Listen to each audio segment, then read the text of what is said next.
ئەو دەوڵەتە بە مافی خۆی دەزانێت سنووری وڵاتێکی تر ببەزێنێ و هێرش پەلامار ببات بۆ ڕەسەر ڕۆژئاوای کوردستان و بۆ سەر دەستکەوتەکانی گەلەکەمان لە ڕۆژئاوا دوور لە هەر پرینسیپێکی ئینسانی و دیموکراتیانە بە دەرەنجترین شێواز مامەڵە لەگەڵ گەلەکەمان دەکات.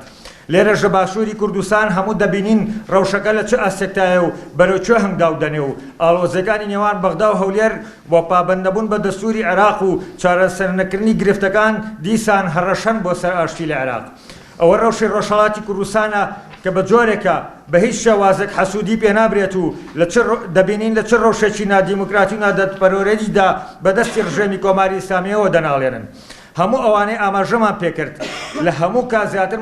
مەترسی سەرهەڵدانی شەڕی جۆراوجۆر و مەڵوێرانکەر و کاولکارانەی خستۆتەوە چ شەڕی زلهێزەکان و چ گەرمتربوونی شەڕی نەتەوەی و مەسهەبی.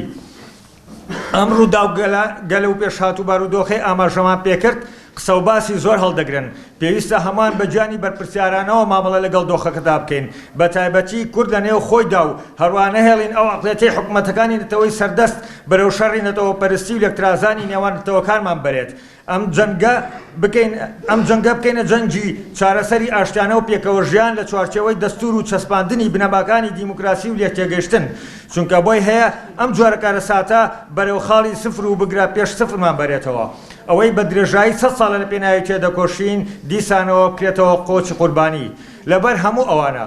ئێمە لە ڕێکخراوە جەماوەرەکانی حیزبی زەحمەتشانی کوردستان و بە هاوکاری سەکۆی دژی داگیرکاری بە پێویستمان زانی ئەمڕۆ ئەم کۆنفرانسە کوردستان لە نێوان شەڕ و ئاشتیدا لە شاری کەرکووکی ڕەنگاوڕەنگ و خۆشەویست ساز بکەین گوێ بۆ سەرجەم